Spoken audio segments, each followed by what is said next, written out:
తాడి చెట్టు కింద నుంచొని కళ్ళు కోసం కాదు, నేను నీడ కోసమే నుంచున్నాను అని నువ్వు ఎంత నమ్మబలికినా వినడానికి ఎవరు సిద్ధంగా ఉండరు.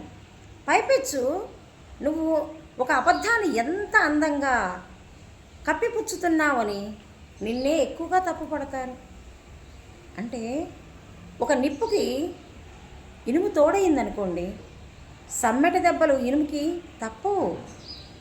ఒక చెడ్డవాడితో స్నేహం, సాంగత్యం ఎప్పటికైనా సరే ఆ చెడ్డవాడికి ఎలాంటి గౌరవ మర్యాదలు సమాజం నుంచి లభిస్తాయో అవే గౌరవ మర్యాదలు నీకు లభిస్తాయి.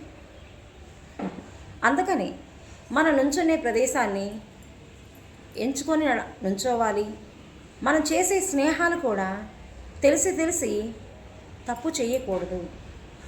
దానివల్ల లాభం కన్నా, అంటే నువ్వు ఎంత మంచివాడివే అవ్వచ్చు, కానీ లాభం కన్నా ఎక్కువ నష్టం జరుగుతుంది నీ జీవితానికి.